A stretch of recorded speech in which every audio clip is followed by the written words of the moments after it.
journey brings to a close. So it's about two things as Miss Michael will tell us more about that. Now let us look at our programs, please. We have the Synod of Prayer. We shall all rise, please. Would you rise and say the Synod of Prayer before we get started? We stand before you, Holy Spirit, as we gather together in your name. With you alone to guide us. Make yourself at home in our hearts. Teach us the way we must go and how we are to pursue it. We are weak and sinful. Do not let us promote disorder. Do not let ignorance lead us down the wrong path. Nor partiality influence our actions. Let us find in you our unity, so that we may journey together to eternal life, and not stray from the way of truth, what is right. All this we ask of you, who are at work in every place and time, in the communion of the Father. Amen. Let us be seated.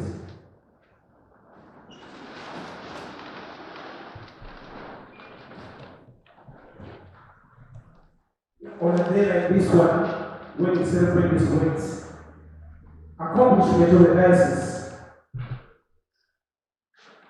one we all to thank and worship and praise is our God. So at this moment, we are going to have our praise and worship.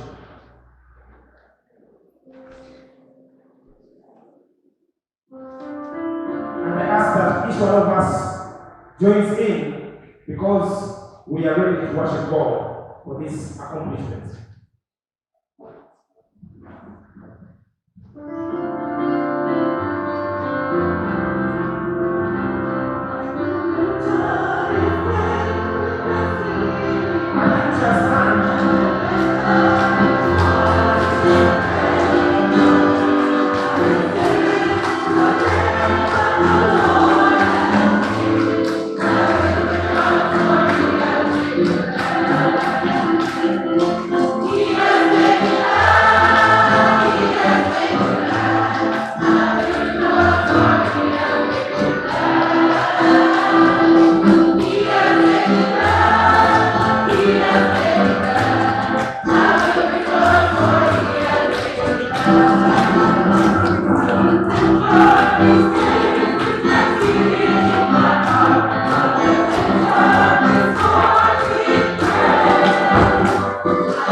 Archbishop of Mandeville.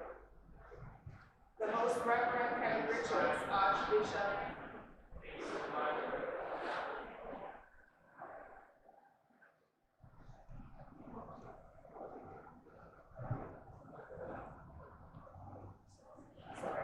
The Most Reverend John Casal, Bishop of Mandeville. The Most Reverend Kenneth Richards, Archbishop of Kingston. The Most Reverend Don Luis, Archbishop Emeritus of Kingston. The Most Reverend Edgerton Clark, Archbishop Emeritus of Kingston. Priests, sisters, deacons, brothers and sisters, good morning. And welcome to St. Paul the Cross Cathedral on this most beautiful Saturday morning. Today we gather to celebrate the closing of the diocesan phase of the Synod process and to mark the 25th anniversary of the Diocese of Mandeville. The Apostolic Vicariate of Mandeville was established in July 1991, and Bishop Boyd was named the first apostolic vicar. The vicariate was later raised to the status of a diocese in November 1997. 25 years later, we continue to give God thanks for all that He has done for us, and it is truly timely that we are now being called to look inwards, examine ourselves as church in this synodal process. In the past, we are accustomed to see the synod as a single event, but now Pope Francis is asking us to make a change. To see synod instead as a process in which the whole people of God are walking together, looking to the Holy Spirit for guidance to discern the Lord's will for His church. So even as we close this phase of the synod, we are asked to recognize that our journey continues. Our journey together continues. To better illustrate this concept, the youth of Our Lady of Hope Catholic Church in Williamsfield will perform for us a skit entitled Hija del Maestro. Thank you.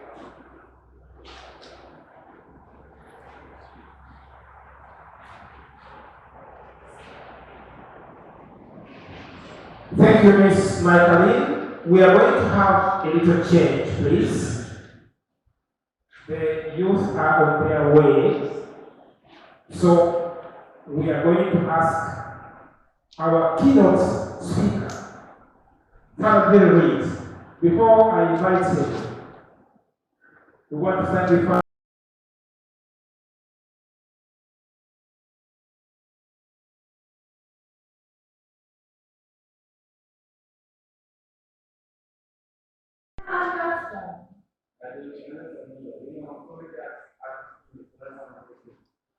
Good idea. Here are our Miss Enid, Miss Enid.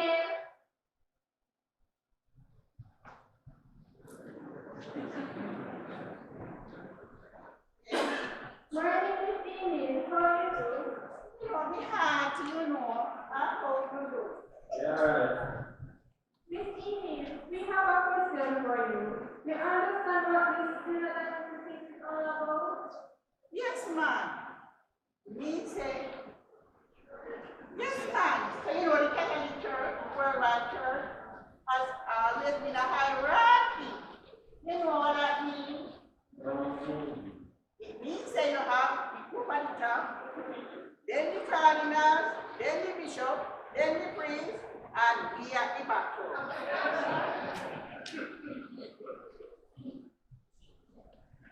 Well, Pope Francis wanted to change the way we look at church. So that's why when you look at the logo of the synod, you realize that the priest is not walking ahead. He's not in front of everybody. He's walking with all of us walking together. All of us walking together.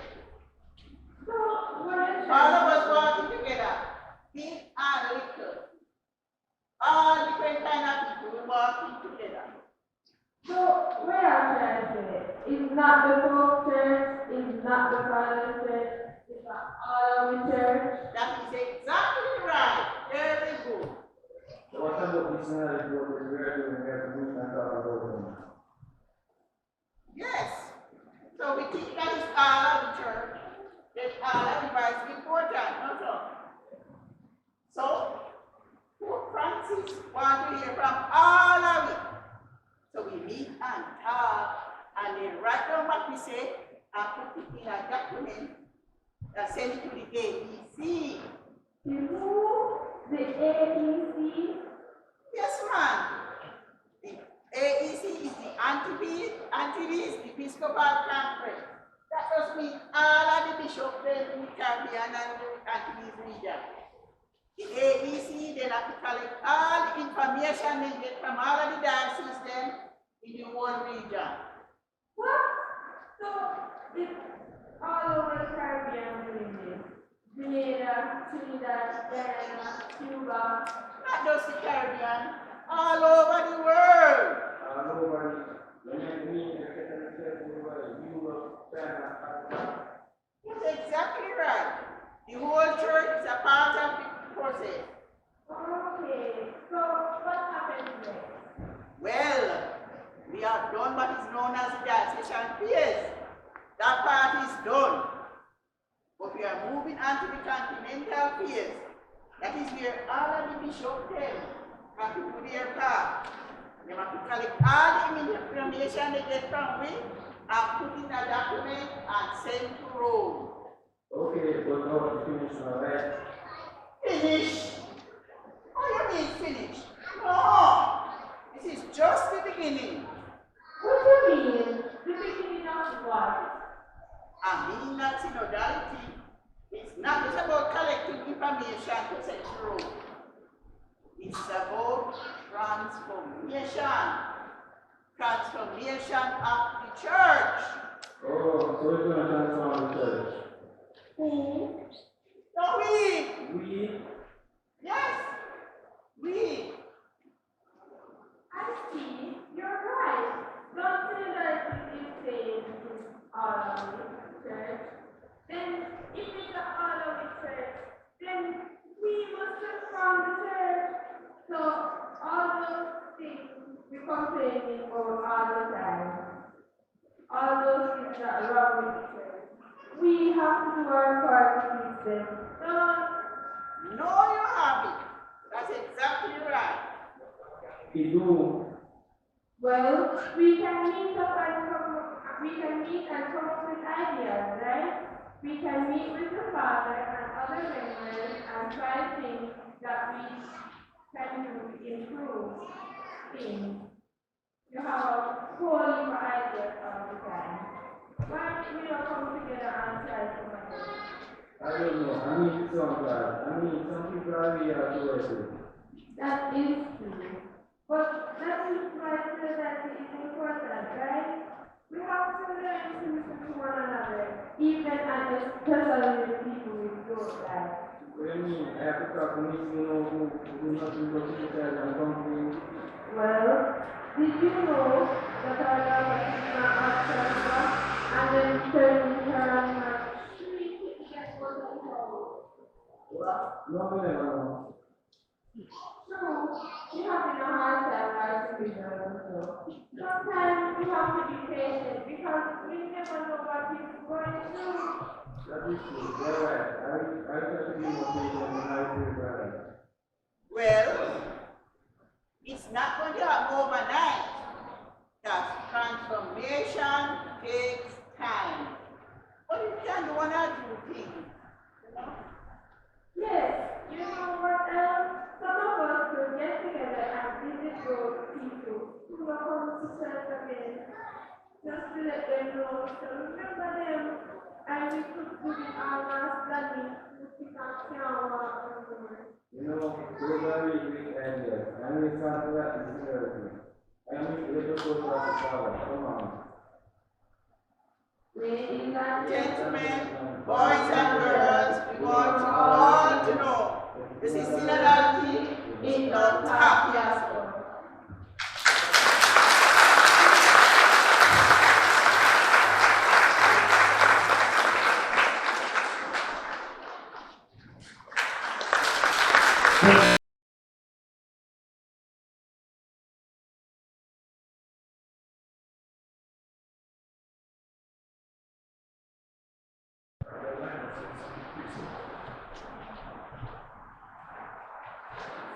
Good morning.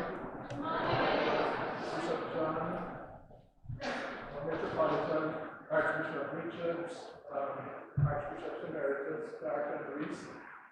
I cannot miss anybody that has lined up because of the Reverend Son, so I can see it clearly. My brothers and sisters of the Diocese of Mandeville and visitors.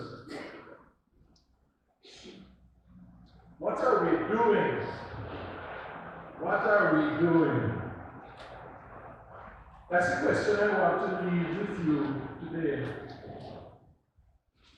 When I speak to you today, I'm not speaking just to us here or and now. I'm speaking to persons who are not here and persons who will have to come to grips with your life as a particular church in the future. Now, why this question? And where does this question come from? What are we doing? The man who became Pope Paul VI in 1963, one of the great popes of the church, the pope who was known to many of our the older bishops here and very influential in their own lives in the church. The year before he became pope, he was the Cardinal Archbishop of Milan, and he had gone to Africa for an extended visit with missionaries from his diocese who were working in Africa. It was a trip that made a very profound influence on him and marked his sensitivity and his thinking, and influenced his life as Pope. Now, the year before, in February, Pope John XXIII had already called the Second Vatican Council into session to begin that October. And Cardinal Martini, as he was, worked very closely with Pope John on the council, and indeed as Pope brought it to completion. But in February 1962, he gave a speech, a lecture, to students at the Holy Cross University. And in the course of the speech, the lecture, he said something which caught the attention of the theologian Yves Congar. And Congar quotes the words of then Cardinal Martini, who later became Paul VI. And the words, as theologian Yves Congar says, are extremely powerful words, and they contain in them tremendous potency for the meaning of church and for the work of the Spirit in the church and in the world. And it's a sentence I'm going to share with you now. It's a sentence you should learn. Now, don't worry about what I'm going to say. Might not go over your head, or you might not remember it, but it will be recorded, and it's something to think about, and I have to think about it. You need to think about it too. But the statement, as Father Congar shares it with us from Cardinal Martini in that lecture, the future Pope Paul VI, is this. Quote, St. Paul did not found missions, full stop. He founded churches, full stop. That means they must come to life and grow indigenously, full stop. What are we doing in Africa, Asia, Oceania, we might have the Caribbean, full stop? That question mark. What are we doing in quotation? St. Paul did not found missions, full stop. He founded churches, full stop. That means they must come to life and grow indigenously, full stop. What are we doing? What are we doing? Learn and reflect on those words. We're going to take a closer look at what the future Pope Paul VI said in that statement and try and draw from it a way of looking at our own church, which is where I want to meet you this morning. St. Paul did not found missions, he founded churches. That means they must come to life and grow indigenously. What are we doing? We, the people who make up the church, all of us in the particular church, you in the Diocese of Mandeville, especially those among us, among you who have particular responsibility or influence in and over the church. What are we doing? And there are two key parts of what the future Paul says in that statement. One is what St. Paul did, and what we, therefore, in a very basic way, should also have kept doing and should do now. What did St. Paul do? And what should we, like St. Paul, do, following St. Paul? So what did St. Paul do? St. Paul says, the future Paul VI, founded churches, communities of disciples of Jesus in different places and settings that come to life. Watch the language very carefully, indigenously, from inside out, and that grow indigenously from inside out. The implication here is that church, in the sense of a mature following of Jesus Christ and part of human beings in the world, is something that begins and matures from inside out, not from outside in. So that's the difference between church and this understanding and mission. Church is a life lived by human beings that comes in contact with Jesus Christ's way of living, and that way of living of Jesus Christ evokes, draws, calls out from within, a way of living that opens up what was in there. And as the letter to the Ephesians described it, in ever greater length and breadth, height and depth.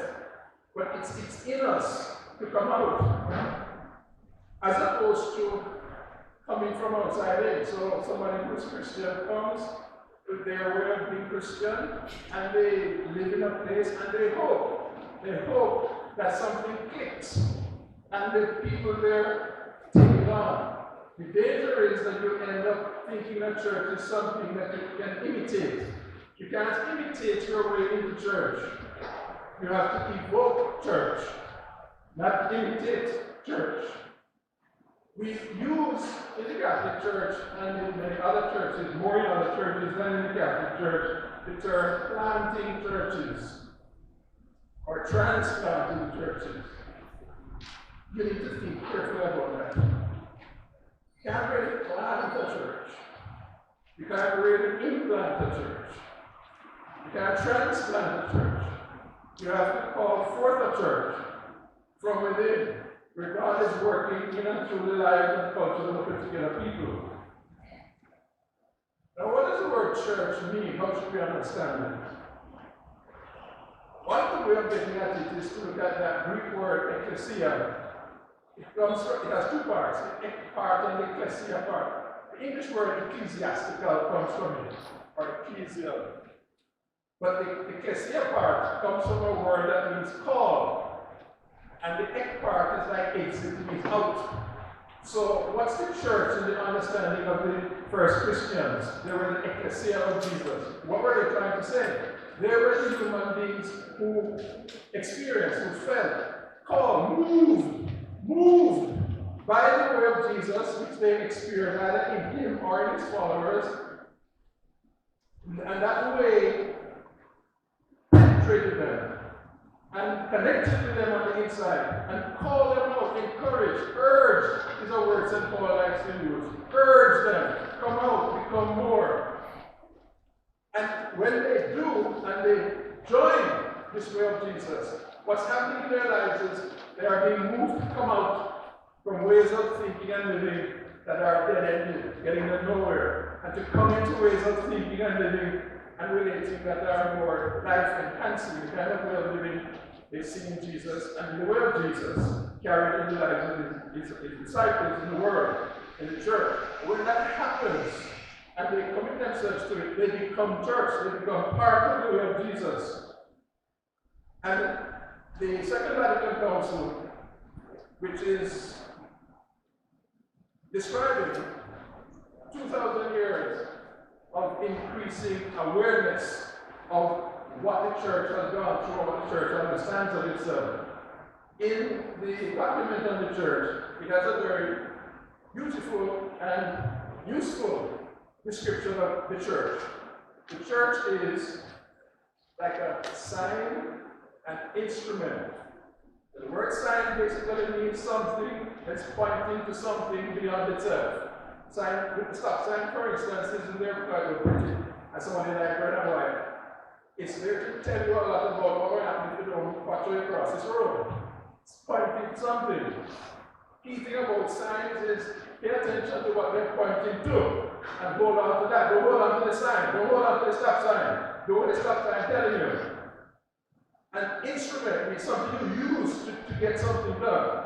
The church in that document, Luminance number 1, is like a sign, an instrument of what? Of the ever-increasing union or intimacy between human beings on the one hand, the human race, human beings trying to come together more and more as human beings in the way we know we should.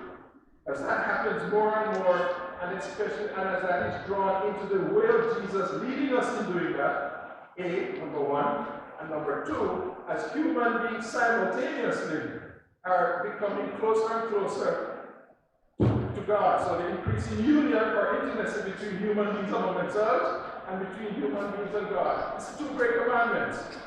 Love of neighbor and love of God. Lived out following the 1 new commandment. Love one another as I love you. Where that occurs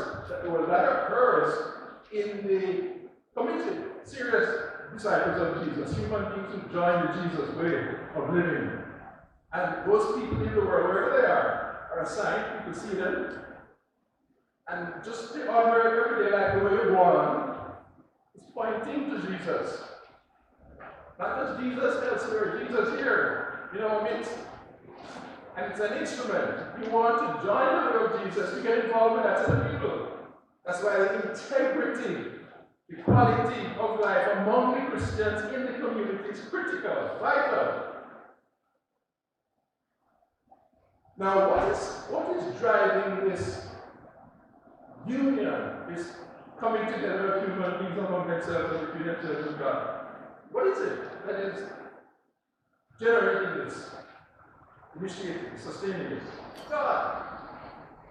God as the creator, the loving parent of all life, who doesn't just bring everything and everybody into existence, but as a loving parent accompanies everybody and everything all the time, everywhere. God is present and active in everything. There's nothing from which God is absent. Nothing. God is present and active in different ways, depending on what the thing is. It's a lizard or a plant or whatever. But God is present and active in and through everything. With human beings in a different way, on a different level, because we're called to share with God responsibility for understanding and caring for life. But it is God that is dynamizing, generating the lifefulness of life. And this presence of God everywhere is leading all life. And human beings experience this particularly. All life can come together in a way that is harmonious. That everything fits together. So life not only survives, but it thrives on ever sophisticated levels. With dimensions we are barely glimpsing now as a human race. And this is behind, for example, the very simple expression of St. Paul in the letter to the Romans chapter 8. All creation, everything and everybody is groaning in labor pains, like a woman in labor, struggling to give birth. Give birth to what? Give birth to the reign of God. What's the reign of God in the eyes of Jesus? Life doing the kinds of things the Father wants. What are the kinds of things the Father wants from us? What life really needs from us. So the real needs of life, everyday life, waking back to you individually, the way it impacts us socially, the real needs of life and will of God are the same. And it is God who is generating this and moving everything to try to come together in harmony. It will be complete only in the great end when God brings everything to fulfillment, where we see in the book of Revelation 19 and 21. But behind it all, and in it all, and this is something we need to pay more attention to, God is concerned about what kind of human beings are we. Because God is sharing with us responsibility for life, for knowing what life is, for knowing the dignity of life, for appreciating, a key word tied up to the whole notion of Eucharist, that we appreciate life the way God does, the way the Father does. All life, no exceptions. God is anxious that we come to the point as a human race where we viably, meaning in a stable, self-sustaining, if you will, way, as a human race, as humanity, come to understand ourselves and our responsibility so we can then go to the next stage as human beings. But I suspect God has big plans. I'm not talking about heaven yet, for human beings, but we can't get there because we are stuck with a chronic problem that comes in a moment. This whole process of God trying to get human beings to appreciate what life means, how it should be treated in line, lined up, to use Paul's expression, justified, lined up with God's way of viewing the life that God has created and sustained, and is trying to lead forward. You see this in the history of what we call the history of Revelation. And in simple terms, what's the history of Revelation? The human experience of what God is trying to get us to see and to do, how God is showing himself in our life and saying, this is how I want us. You need to live together. There is what I call, very simplistically maybe, a first level of revelation. That first level of revelation is with all human beings everywhere. And it is basic religiousness. Religiousness essentially means the human experience of being inextricably bound to reality. You are connected to reality, you cannot get away from it. You might try to run, but if you ignore reality, sooner or later reality will turn around and bite you. Because reality is something you cannot get away. And reality in the final analysis is God in capital letters. But God expresses himself in many different forms and ways. And above all, relationships, the way all the things come together. And in all of that, God makes a big breakthrough with human religiousness. When human religions in general, and we know this, we can see it, all human religions, any serious religious form, comes to the conclusion that if you're going to be a good human being, you have to live like some form of the golden rule. You have to feel for one another. That's basic to being a genuine human being. And that's a tremendous breakthrough in human ethics. How human beings should live if life is going to survive, when they care for life, learn how to handle it as it gets more complicated. That's a basic level. But even though that level of understanding of God's presence and will for us has broken through, we know this. We human beings do not live consistently by the golden rule. We know that's the way everybody should be treated. You want to add it to God to me. You understand that? But at the same time, you think about some people. You fit there. And they like you anyway. You do me something. You ever worry some people that means, well, you don't really apply to them. And that becomes a problem. Just look at human history. And we got a quick summary here of the human experience. What does God then do? God doesn't withdraw his presence. God never withdraws his presence.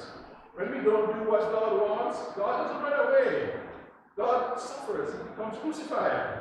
But he doesn't run. And that's why he gets crucified. That's why he suffers. That's why the death of Jesus shows God's faithfulness, as St. Paul related to say. But what is God doing when human beings in general, don't pay consistent attention to what we know is the fundamental law we should be following. Some form of the golden rule if we're going to survive and thrive as a human race. God makes the second move in Revelation. We can't see the first move, but inside that first move, God makes a second move. And that second move is the experience of the Old Testament people, the Jewish people, our ancestors in faith. It's why the Old Testament and our Jewish brothers and sisters are so crucial to us as Christians. What do I mean?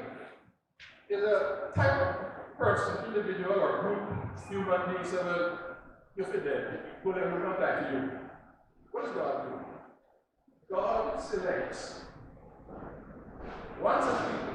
There are many people who are treated this way, but he selects one set. That's the Jewish people.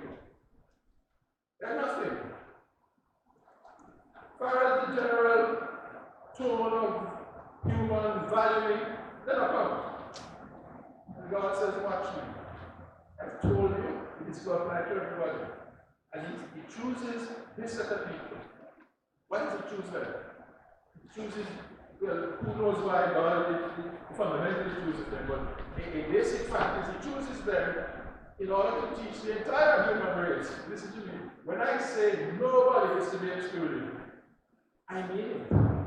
Let me show you what I do with the type of persons you exclude.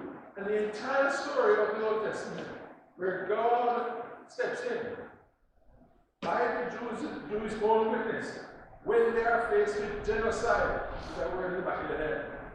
If you're going to understand Jamaica, you need to keep that word in the back of the head. Pay attention to Professor Orlando Patterson. Okay? We'll go into that today. But they face genocide. They were quite poor. Decision is made by other human beings who are dead, who are race on. And God steps in and says, watch me. No. Anybody like that should live. And I'm going to take them. And I'm going to lead them out from slavery and death. Not only that, when I get them out, I'm going to say to them, I want from you a different way of living. I don't want you to simply say, well, look, God saved us. That's good, but not enough. I want you to be a light to the nations. Meaning what? You are now to live more seriously what I keep telling the human race they should do. They are to live a life that is hospitable to all. And that is their mission, and all the commandments basically say that. And they set out. And they, like all human beings, they do well sometimes, other times they don't do so well. And when they don't do well, God steps in and sends prophet after prophet to remind them, listen, I told you how you are to live. And they come back, and then they lose it again. And at the core of their way of living is the experience of the Exodus. That their experience of God, the God of all, but their particular experience of God, which is special revelation through them to us, is that God is present and active to bring us, as Pope Paul VI will later say, from ways of living that are not so human and humane to ways of living that are ever more human and humane, from death to life, from slavery to freedom. That passing over from one to the other is constant. Certainly the life of the Jews, but as St. Paul would say later, and I come to that in a moment, not only the Jews. So, a couple hundred years before John the Baptist shows up, there's no more prophets, no more great prophets. And the feeling develops among the Jewish people, God is not speaking to us anymore. Why is God not talking? Not sending any Isaiah, Jeremiah, and so on. And they start to say, wait, why would God not talk to us? And then they say, when we think about it, God have a right to not talk to him. Because we have ideas. Look how God goes through it. Look how God tells us how we're supposed to live. And look how we do it sometimes, do it on and off like light switch. God have a right to just forget about it. But then they keep thinking and they say, no, we know it. By that time, 300 years before John the Baptist, they had had an experience with this God for over 1,000 years. So when they look back at that experience, they say, no, that God, he not abandoned it. He realizes that we're not getting what he's trying to tell us. And he's going to do something. We don't know when, we don't know how. But he's going to do something to make a move. When John the Baptist pops up, they ask him, are you the one? Can you move about a bit? And he said, no, not me, but you can feel it too. And John's ministry, if you read the text very carefully, the text in the Gospel says John's ministry was a ministry of baptism, of repentance, for the forgiveness of sins. Baptism of immersion, for conversion, so that your sins will be forgiven, you turn from bad to good. You line yourself up with God and life again. What does that mean? John the Baptist said, I can feel it too. We can't keep going the way we're going. And we can't manage without God stepping in. Usually some great prophet, and prophets now work, haven't worked, not paying attention. God, going to something. We need God. And he says then, his advice, John says, my advice to us is, when God makes you move and show his response, whatever he's going to do, we don't know when, we don't know how, but when he makes you move, my advice to all of us is don't stand up there and say, I know me, I him, I she, I them, because that's the way we are as human beings. When you get you on limb. And John said, don't play like it with God. God is going to be no move for foolishness. So my advice to you is, when God makes his move, count yourself in. Tell me too. Maybe I'm worse, maybe I'm not so bad, but don't play games. This is serious business. This is life and God trying to get human beings how to live life as a human race. But remember with God, count yourself in. And count yourself in means you don't stand up on the riverbank and say, I don't want to get wet. People come to church and they don't want to get wet. They want to get a profile on the foot, and then somebody splashes in the water, and they say, all right, I'm going. It's like that. I'm oversimplifying, but the sign works like that. So John says, if you believe me, if you hear what I'm saying, and you want to show that you're serious, meaning everybody can see, you want everybody to see, when you just sit down, put in the water. So they immerse themselves, many people. And that's a sign me too. Now what's very interesting is when the church each Christmas cycle comes to the end of the Christmas cycle, and Mandeville, God is with us, focus on the Christmas cycle. It formally closes it with the baptism of Jesus at the hands of John the Baptist. Why is that? Because when you get to that point, God, who always was, always is, always will be with us and with everything and everybody, shows up in human form, in Jesus of Nazareth, in our collective human experience. That's why for us it is the center of human life and history, this experience of God in human form. In our conditions, it's pivotal, it's before and after. The fulcrum is the hinge for us as Christians. Now Jesus is already born, he's already conceived. The incarnation has begun. God is always with us, but the push to become physically manifest, the conception has taken place, the birth has taken place, the childhood has taken place, the youth has taken place. He's now a young man, about 30 years old. And he's taking in all the experience of his people, the whole thrust of revelation, human race, golden rule, Jewish people, the ups and downs, the prophets, John the Baptist. He goes to that on that day to the place where John is. When John says his thing and does his signal, Jesus of Nazareth steps into the water. When Jesus of Nazareth steps into the water, he's not just another Jew. It's not another Jew. It's a summary of the entire incarnation. So when he goes in and he comes out, you have the beginning of the experience of God in human form beginning to unfold in our midst.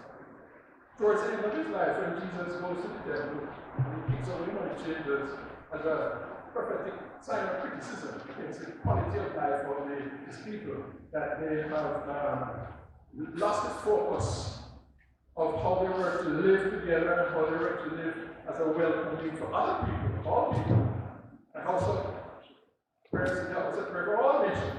It has been reduced to the point where they didn't even want Jewish men working in the diaspora to use foreign money, but they didn't want foreign exchange, to purchase the stuff for sacrifice so the priest could use it in the altar on the temple to sacrifice of every hand. That change out the money and the money changer, go forget it, buy the stuff, give it to the priest. Jesus says, you know, so ridiculous this is. So he's upset. And he kicks him over. Your authorities come to him and say, who do you think you are? You're not believe Jesus is God with us, baby. He's a layman, he wasn't even one of the religious leaders. He was well known, becoming powerful in public. So they confronted him. They asked him a sensible question. Where do you get your authority from to go on to do this and to act the way you act? He has a very funny answer. He brings up the baptism of John the Baptist. And he says to them, baptism of John, tell me, did John's authority come from heaven, from God, or from? And they go off and they say, boy, if we say from God, because I said we can follow him then. If we say, you know, it did not come from God, they were possibly God and people from God. So they say, we don't know. So Jesus says to them, well, since you won't tell me where you think John's authority comes from, I won't tell you where my authority comes from. It's a little game, but it's a serious response. What is Jesus saying? He's saying, my authority for acting the way I do, I think, I relate, I do things, I don't do things, because of what I experienced when I was immersed in the Jordan hands of John the Baptist. What does he mean by that? The going to the water change? No, he's talking about incarnation.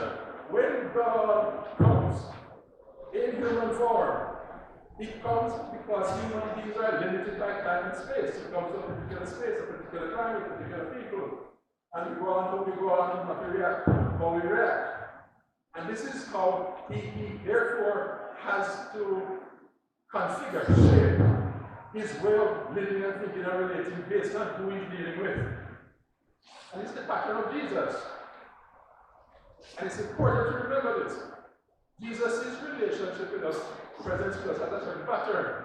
Immersion, manifestation, gift of body and blood.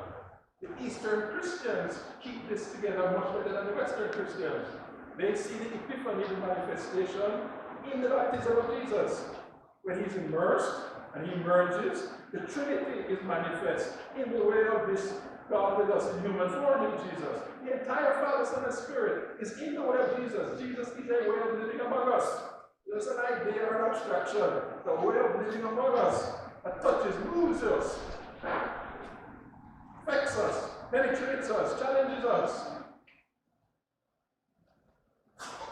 And that pattern gets in, immersed.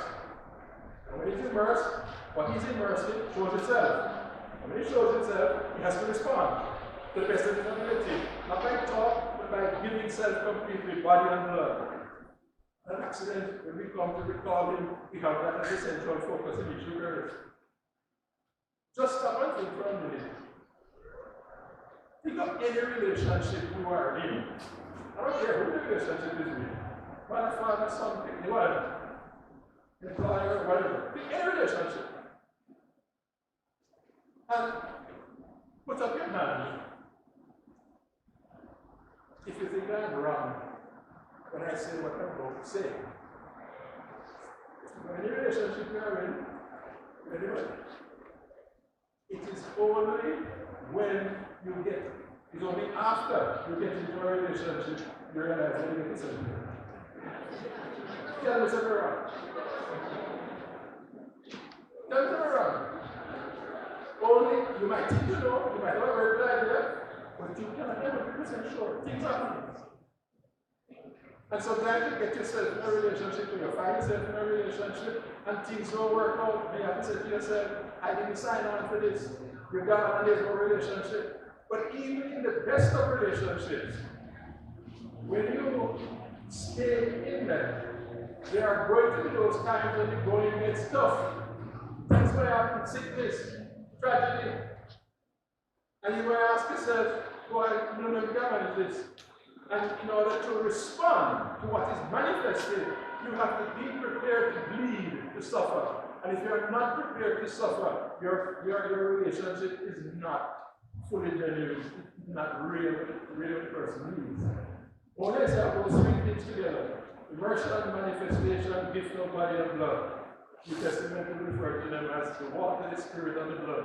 It's all tied up with the way Jesus lives and the way those who he moves into his way of living also live. Now, what is the way of Jesus? How does Jesus live? How does Jesus show God? How does Jesus show people the love of the Father? It's another set of things you should learn. Jesus reveals the Father by living among us, the way he lived among us. Remember that Jesus had thinking about himself as church and disciple of Jesus. Jesus reveals the Father by the way he lives among us. And what is that way? The main thing about the way Jesus lives is that when Jesus sees anybody, when he meets anybody, whatever the person is, even if the person is nailing to the cross, anybody that Jesus meets, when Jesus looks at that person, as far as Jesus is concerned, the life of that person is something that Jesus shares with him. They are mutual participants in one life, as far as Jesus is concerned. We don't think that way. But it's also why in Matthew 25, Jesus has warned us already. When we stand before him in judgment, there's one principle he's going to use.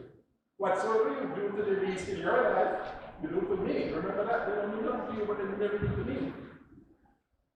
If you're going to pass me into heaven, you're going to have to live my way, or if you try to line yourself up with it to the best of your ability. This is serious business. And the way Jesus lives shapes people, it affects people. The way he lives affects people, it shapes them. And what you have then is that people are moved, human beings are moved to become one with the way Jesus lives. So already from Jesus is living under the death and resurrection and ascension, the church has begun. Human beings have begun to share in his way of living. It's going to be tested by Calvary. And some of them are going to fail the test. But it has begun. But it's a relationship, a real reflection of day-to-day relationship where we're living together. And that way of living is the way of living of God. I said at the beginning, God is present everywhere and everything. This is the God who is present in everything, everybody, everywhere. So this is the dynamism in life. Life is made to be like this. Very often we don't quite reach this up, but that is where it has to go. And it is being moved, urged in that direction by God. And there is a power that results. There's a power that results from the way anybody lives, the way you live. Influence somebody in your family, grandmother, grandfather, some mentor, teacher, whatever, who influence you. You can see influence. You can go to the supermarket and buy some. You can go to the supermarket and buy influence. Influence is the power that results from the way the person is. And it's like air. Air coming like nothing. Occasionally, like a cool breeze on the warm day, there's something there. And rarely, thank God, like a hurricane. Same here. The power that results from the way a human being lives. It's like that. You don't see it, but it's influencing and it's out there. Once in a while, you know, my mama did say this, our grandma used to tell me that.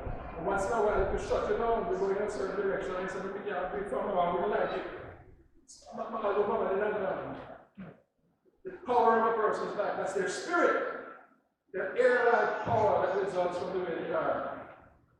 And they don't even know the influence they have on other people. It has its own semi-independent life. That's even more true of God. The way God lives has this power, the Holy Spirit, the Spirit of God. And when Jesus comes and lives among human beings, in this way, human beings begin to respond. And you have the emergence of what we become a stable Not perfect, but stable, ongoing presence of His way of living through human beings in the world. We also have this Spirit. It's already there, but it's also coming in through the church and the Christ's way, in a way that is understood. So in a way that's not understood outside. So you have this social bodying forth of stable communities of committed disciples in an ordered way, organized way. And who come together each week on the first day of the week, the day of the first witness to the resurrection. The fact that Jesus, who they thought, who was a powerful God with presence in the world, but they saw that presence shattered on Calvary, and that's why it was over. And had it been the last word, it would have been it. But it wasn't the last word, and that's the significance of the first day of the week. When Christians for the first time experience the fact, my God, he's been victorious. And that is the basis of our faith today. That's why we gather on Sundays. We gather on Sundays, the first day of the week, in order to call to mind this Jesus in the unity as the church calls it the Holy Spirit, the gathering power of the Spirit of the Father and the Son. We call it to mind because it's not just something that happened in the past. It showed up in the past. But what showed up in the past is the way God always is. And therefore we call it to mind. It's something happening now. So it's present. And it happens in real life of real people in the real world. And when we tap into that, we join Jesus Christ in our way of living, in moving human life, Jamaican life, forward in quality. Because we become new human beings, better human beings. Because we live in a way that opens up possibility. One of the problems we have as churches or as societies, we have moral issues, ethical issues. We make statements and we hope that this happens, it's not what's supposed to happen. And we hope people do it. It's a underlying problem. People do not see their way to doing it, or they do not see their way to not doing it. What is that mean? Possibility. They don't live in a way that says, but it's possible. We can do this. To create a set of human beings who are the ground of possibility is part of God's focus. It's part of the purpose of Christian discipleship in the world. Otherwise, the world can't move to a new way of being human. The level of humanity we have is not good enough. Just look at the news. There's a new humanity, a better humanity, a more humane humanity. So we can live as Jamaicans, for instance, in a better way. You happy with what's going on? You happy with the current rate? Hello? You think you can change because you left to Jesus and then come back? He come already and he will tell you how you're supposed to live. So as soon as you start doing it, you'll see something begin to happen. This is serious stuff. And it's not only for Jamaican society, or for the world, or the environment. God's purpose for humanity is bigger yet. Bigger than we can imagine now. But let me just give you this as a hint. You know from listening to the news that human beings, different countries, different nations, have machines, technology, up in space, very deep in the universe, different planets. And they're looking for signs of life. Because they're planning for human beings to go and to live up there. And it is quite possible that at some point there will be no earth. The earth may not be here anymore. But human descendants will be alive somewhere. Now, what is critical is what kind of human beings are they going to be? What kind of human race we have become when we now have the responsibility for life? When I ask communities, when I'm sharing this particular point, I will ask them, I say, no, human beings are looking for signs of life up there, in the universe. If you were some form of life, whatever is up there, and you know what we know, especially when we are Jamaicans, how we human beings treat one another, and you hear say we are come, what would your reaction be? What would your reaction be? Eh? Say, come a long time I look for you. Is that what you would say? Eh? Hello? Hello?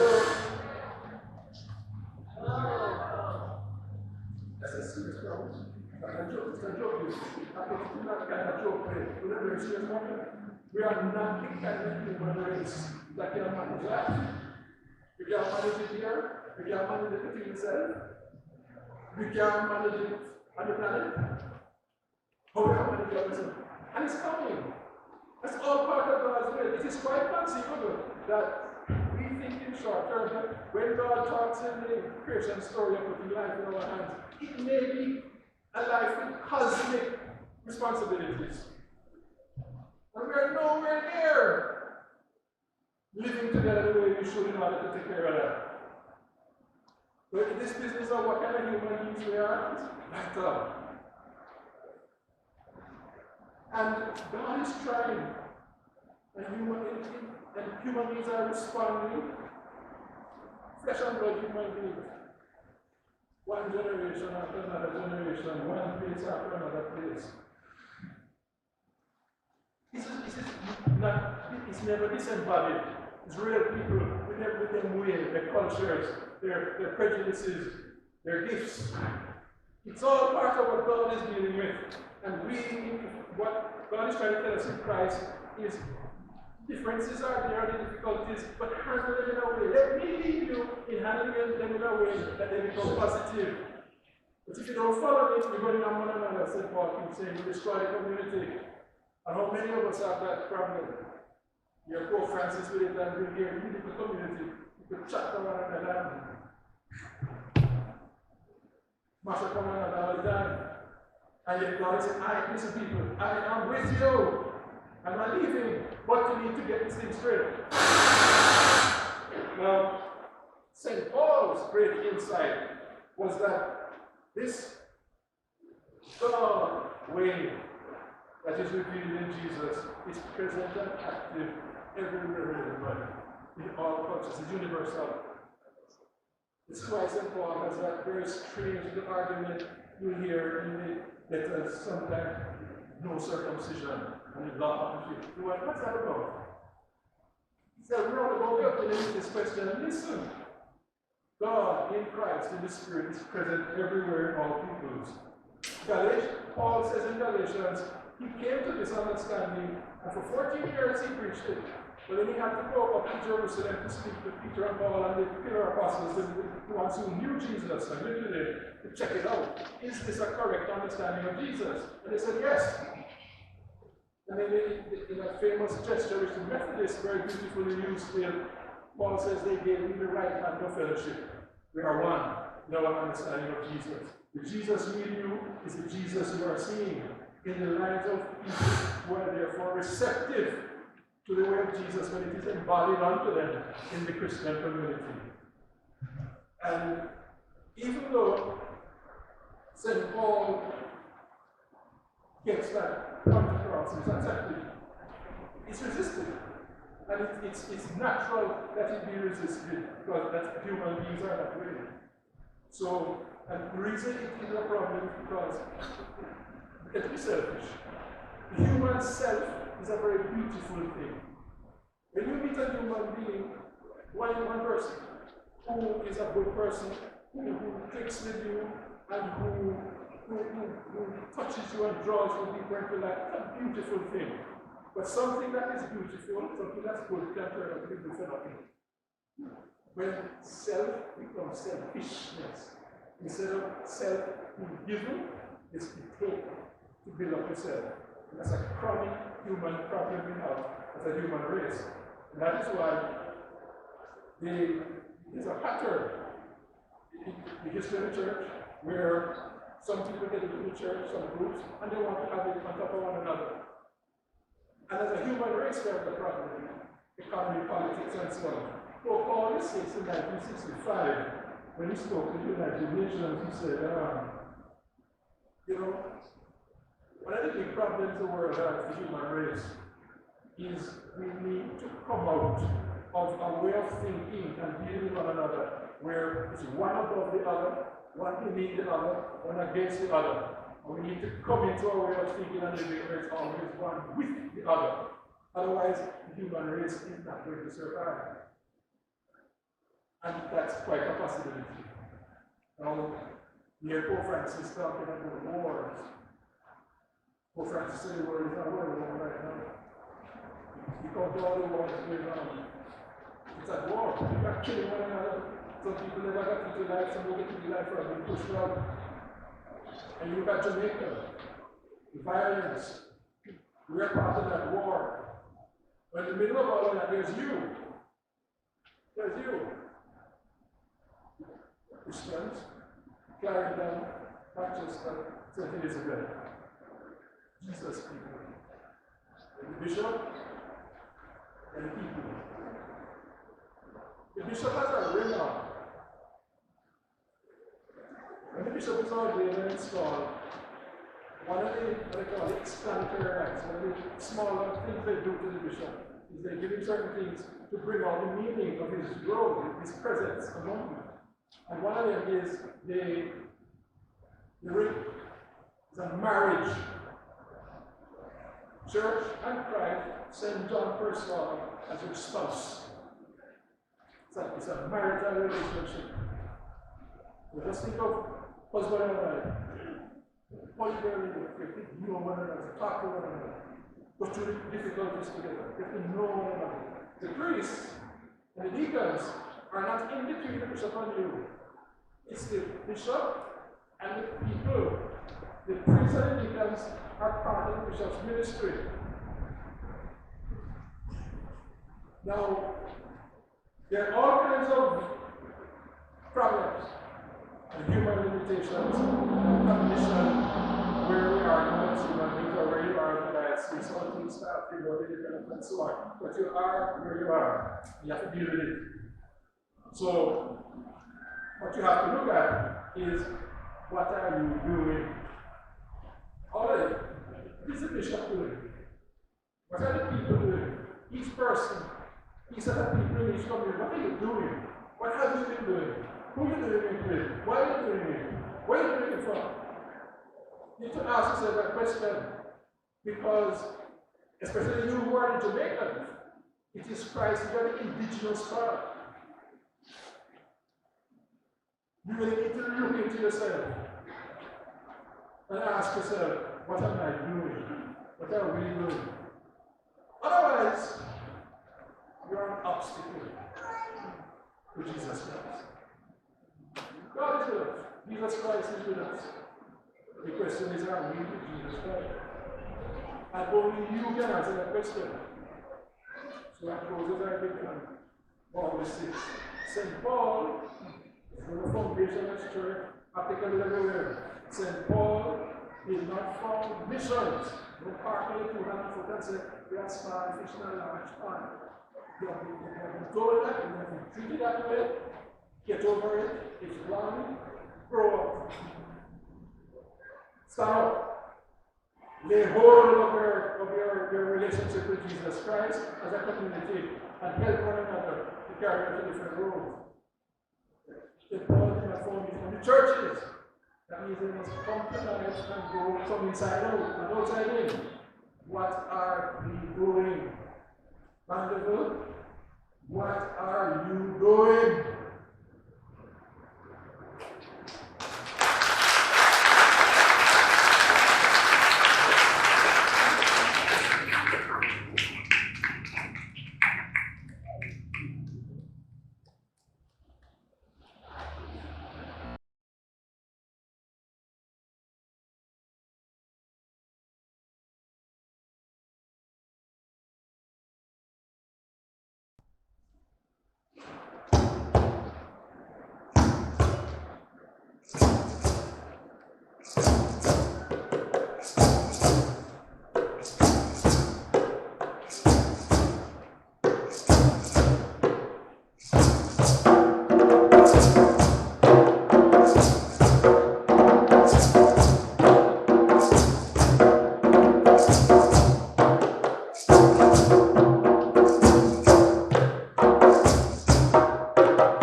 Lord.